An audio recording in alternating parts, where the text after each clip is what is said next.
Hello, it is Stephanie O'Brien Martin with Breaking Free and Owning Me. Thank you for tuning in to part 2 of this call with Julie, where we unpack how to heal from self-betrayal and start moving from a place of true authenticity, where you can get that true security that you crave. Part 2 of this call dives in a little bit more. We unpacked, because this was an hour call that I split up into 2 different episodes. We unpacked a little bit more and uncovered a little bit more blocks and things. One of the things that I coach Julie through is the power of belief. We explore her aversion to selling, her dislike of selling, and I kind of explore a little bit what was behind that and encouraged her and gave her some mentoring to help her through that. And then I give her an assignment at the end. You'll hear that in my call, and then at the end of this episode, I'm going to give you some self-coaching questions to ask yourself, and then I'm going to restate the exercise I gave her to do. Without further delay, here's part 2 of Julie's call.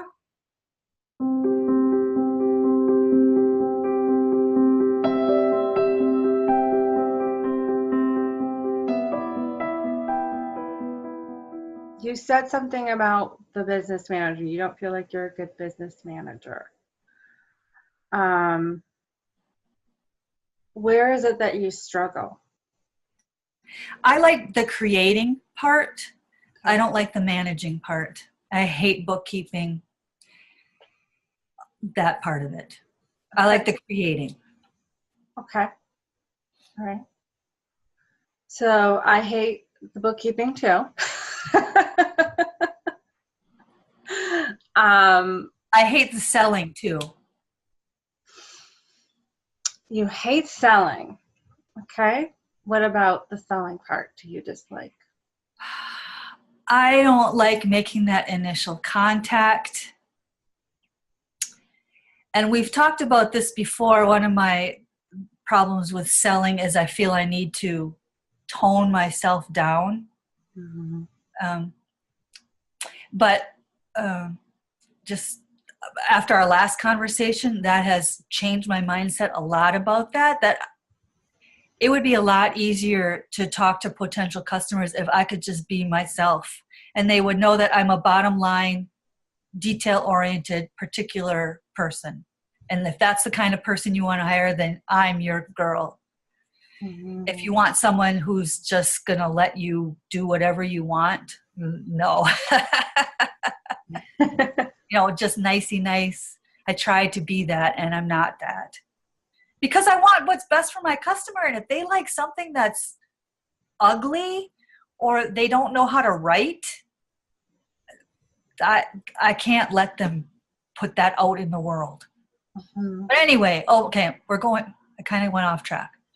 Selling. I don't like making even that initial contact. I'm an introvert. I don't like chit chat. Okay. I don't enjoy that. Okay. Do you feel uncomfortable asking for money? Oh, yes. Yes. But I have to do it. And I've done that for painting. And I'm known in the area as kind of high priced. But I've learned to just put it out there. This is what I feel it's worth. You can take it or leave it. And when they take it, I'm like, wow. Good. Okay, so you know how to do that. Yeah. So how can you bring that into your creative work?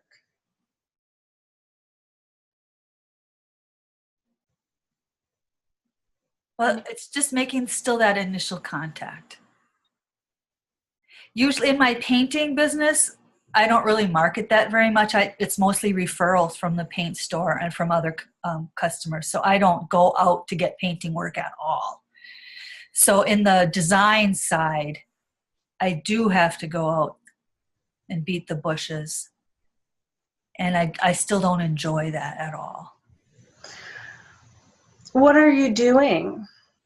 What is that you're doing? Well, I used to, like when I did focus more on website design, I used to find a website and then take like a screenshot and give them like 3 points on how you could make your website more effective.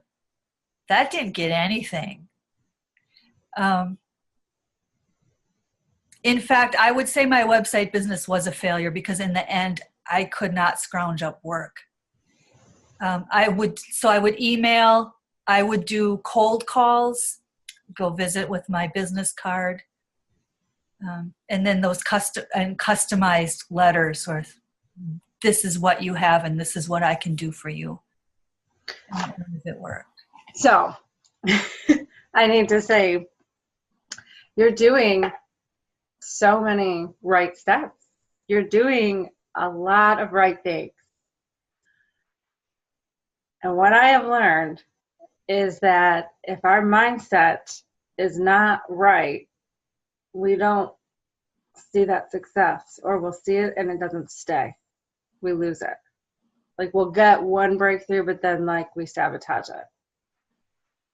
So I personally did that for a long time. I did everything. I did everything right. But because I was not grounded and secure in who I was and trust in the value of me as a person, as a child of God, and really align myself with that power and agree with what God said about me, celebrate who He made me to be, and cooperate with what He wanted me to specifically do and who He wanted me to serve, I ran myself to the ground. I had so much failure. I was such a basket case. I was such a mess. I could not figure out why I couldn't make any money. Why couldn't I make this work? Like, and it came down to the foundational healing work of being very clear on who I am and building habits of self-love. So what I think you need is to practice building up self-love.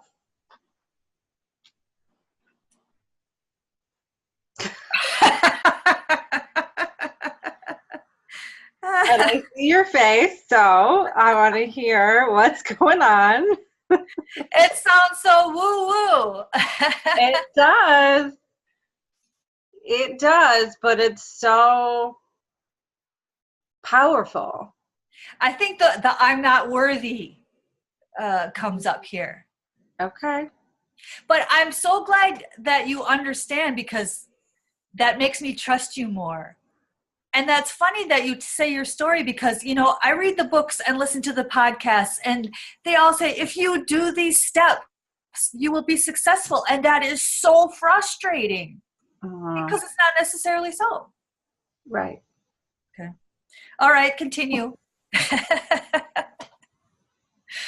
Right, because belief is extremely powerful. And when you believe you're not worthy, what do you think happens? You can't deliver anything to the customer to help other people. It also will be really hard for you to receive anything good. Oh. And you'll self-sabotage. So, Okay. how have you sabotaged? I give up. Okay. I just am done. And at what point, like, in the process are you giving up?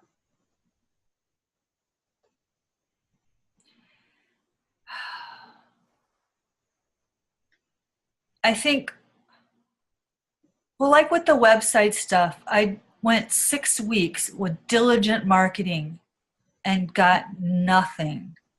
And then I gave up. I was done. Yeah. Which really isn't very long, but I have this overhanging thing. I have to make money. I can't spend months building up whatever. I got to make some money now. I'm in a tight place. Unfortunately, I'm in that tight a place right now, Okay. which also kind of shuts me down at the same time. Yeah. Mm-hmm. So sometimes when we're feeling that financially insecure, sometimes it is beneficial to get something a little bit stable to kind of take that distraction away from us.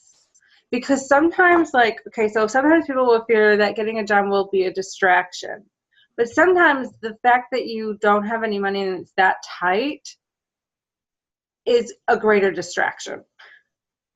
So I would, sometimes like it's okay to get a part-time job, or, I like nannied or babysat, like, I did that for 20 hours a week or something, just to bring something in to take a little bit of that pressure off so I could think a little bit more clearly. And that's okay. It's not like you're giving up. It's not a failure. It's just, if it's that much pressure, sometimes it is wise to just like find something more stable and then allow the healing to happen so you can be in a more clear headspace, so that you're not leading from a place of desperation of I need money, I need this to work, and you're more from a very grounded, centered, whole foundation.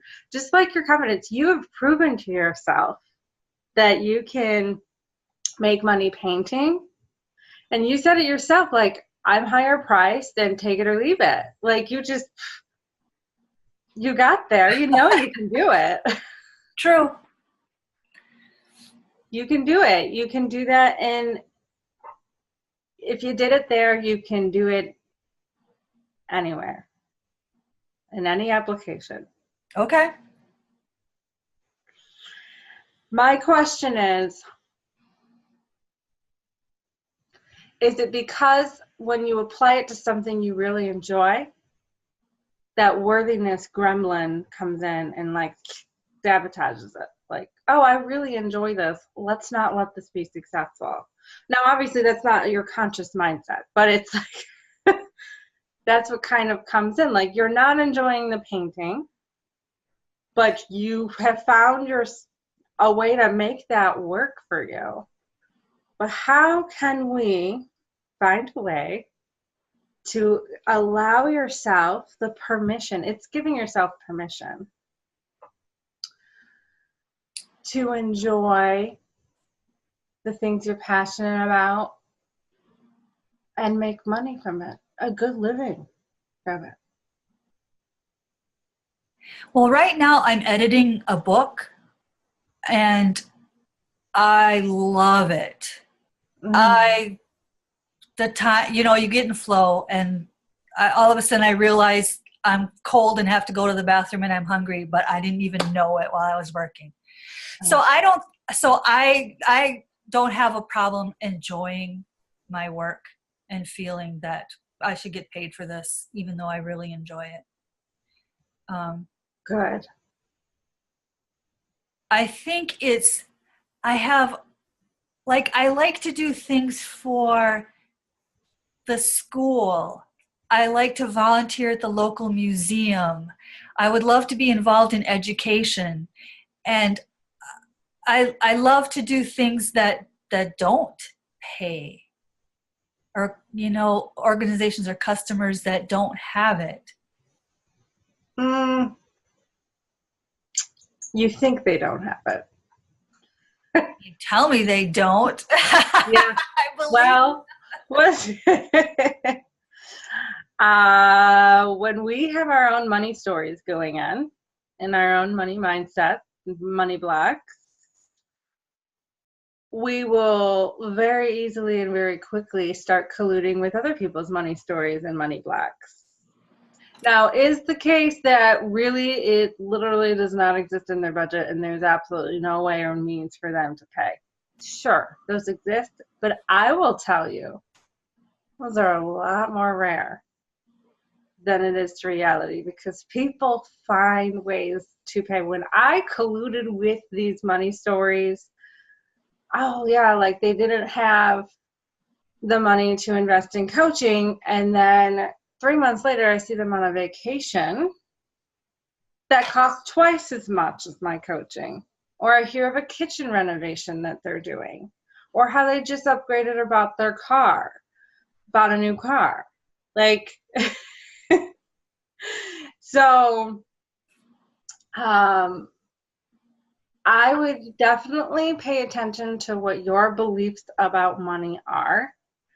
And one thing that my coach taught me is to be very careful about a savior complex, because we empathize with that tight space or not having money. And so we're like, you know what? Oh, I don't know how that feels. Let me just give this away for free. Yes. Yeah. And we're trying to save them.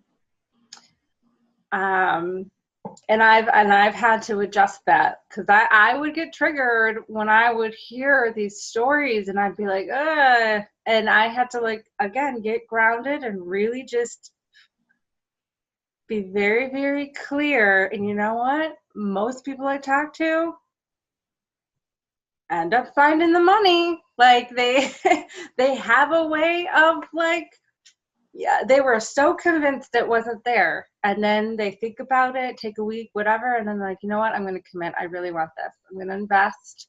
And they find ways to make it work. So, like, when I even invested in my coach, like, I believed I had no money. My business wasn't generating hardly any money.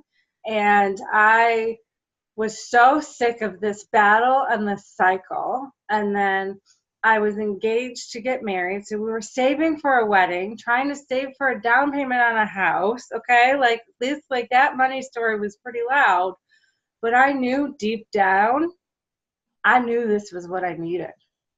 This is what I needed. And I knew my breakthrough and key to that was to invest. So when you have customers that write a book that, you know, editing, like, there's going to be people that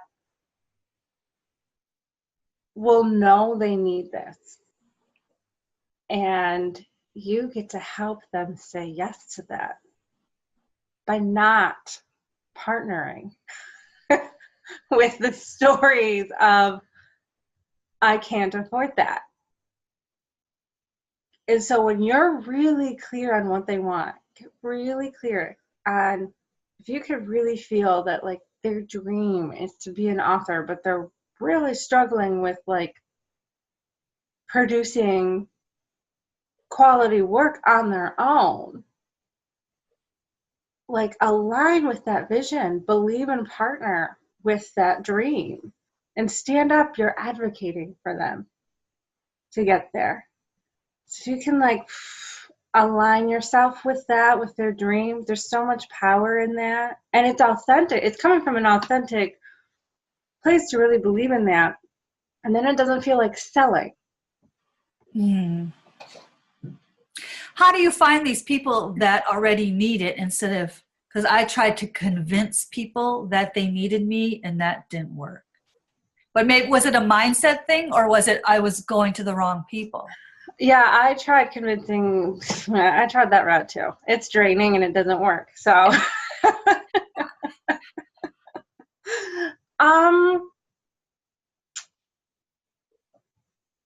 that is a great question.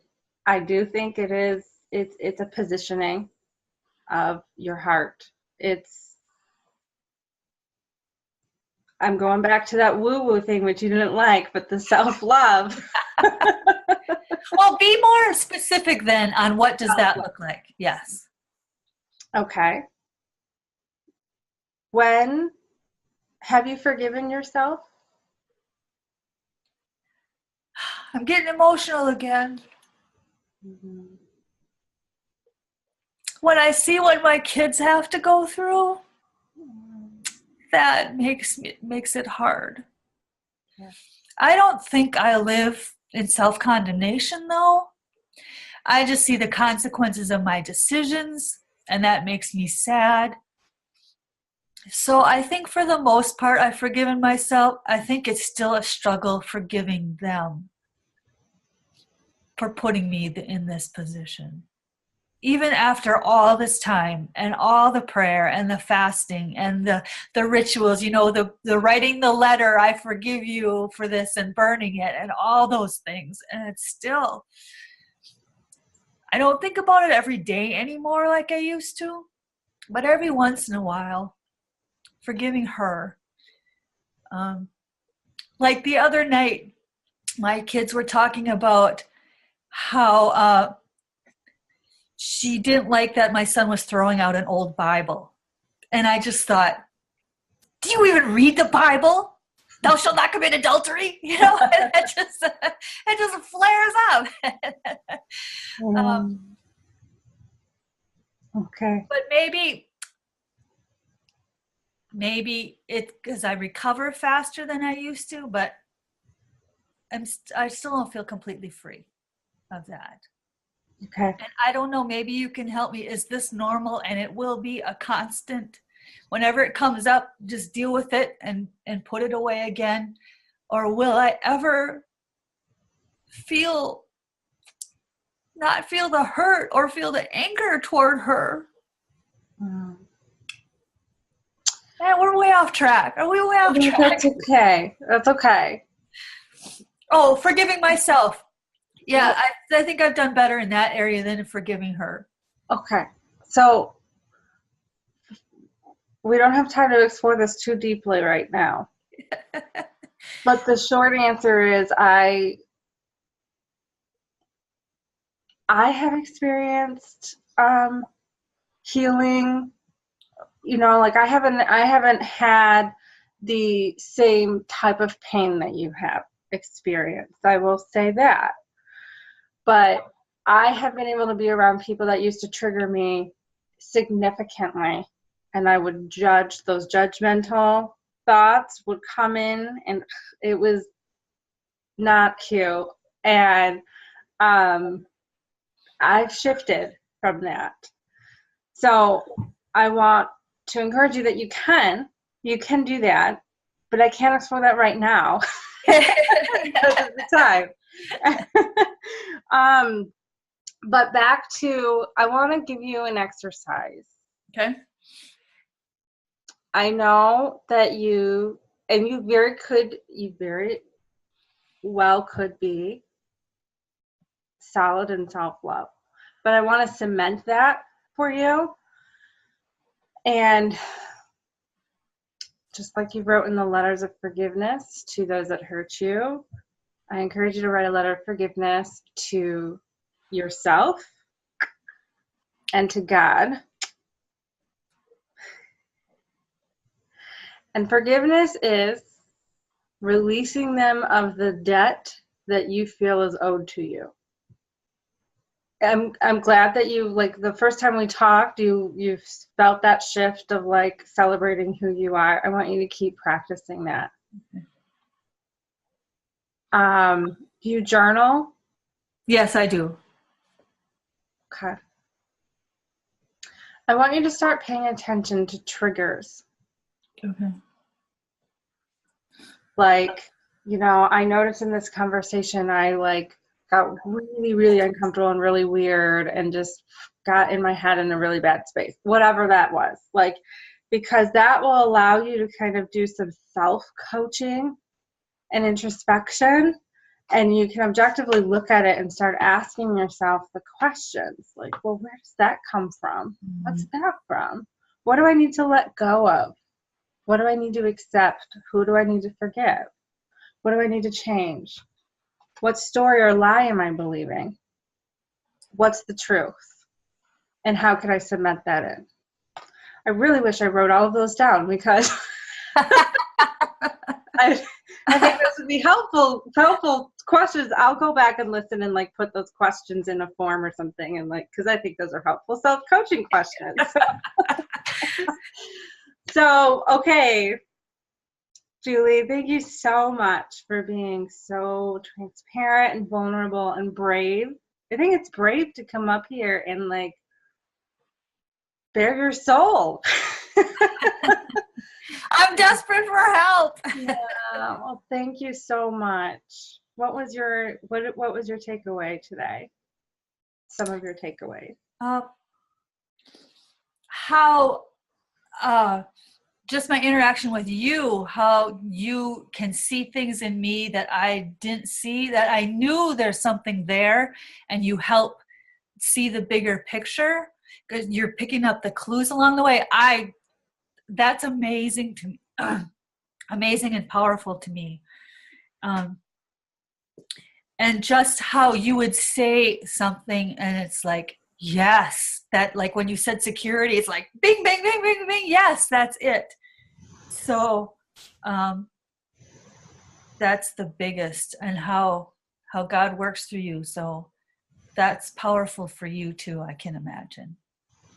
Thank you. I appreciate that. And then what are you going to be doing moving forward? I really like this those self-coaching questions, because I like to be introspective, but I was stuck in my thinking ruts, and I think these will help get me out of the ruts. Mm-hmm. So that's a good thing, a really good thing. And maybe giving myself the permission to feel not worthy, but that maybe this really good path is the path for me, and maybe step out in faith in that. Mm-hmm. Okay. I believe in you. Well, thank you, Stephanie. I can't thank you enough for your time. And yes, that is my pleasure. Thank you, Julie.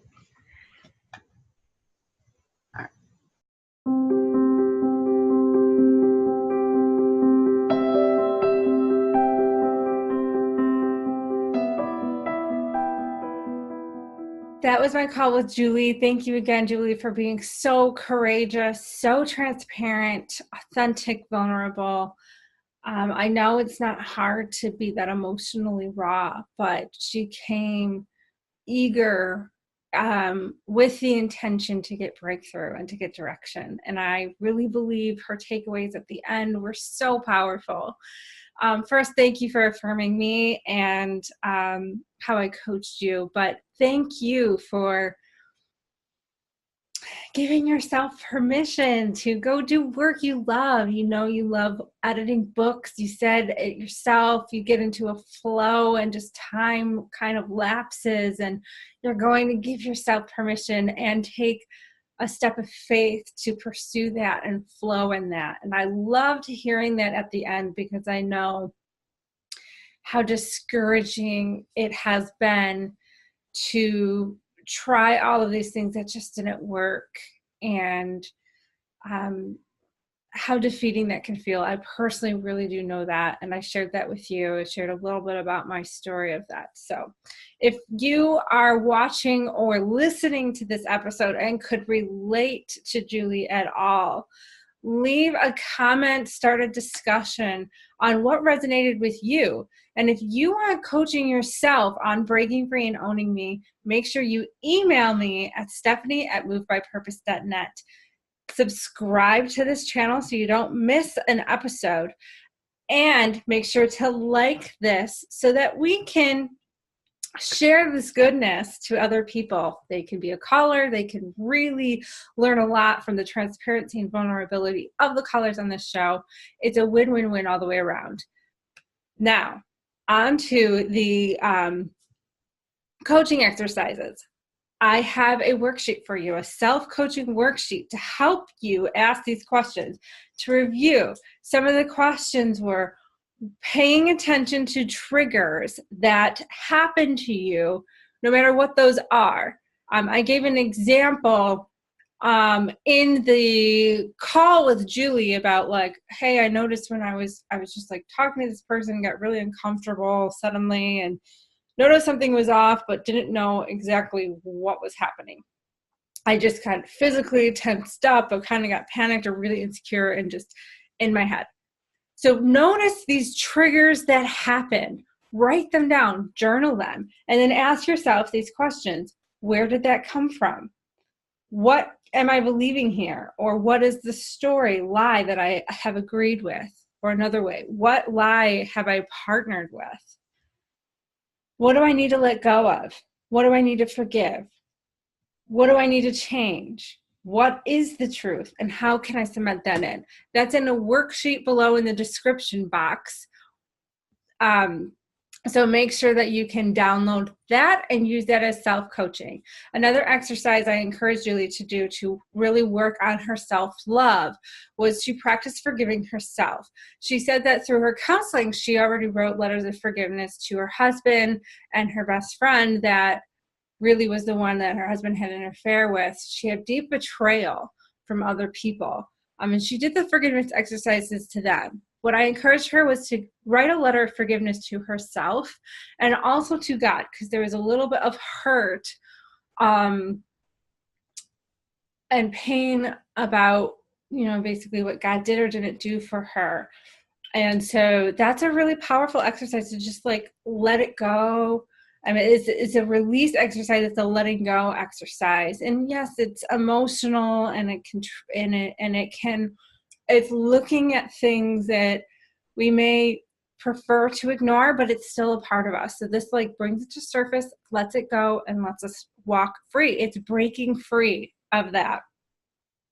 So that was that. So do the self-coaching exercises. If there's any forgiveness that you need to do about yourself, if you've betrayed your own self and hurt other people or your own self, release yourself of the bondage or the debt you feel owed to yourself.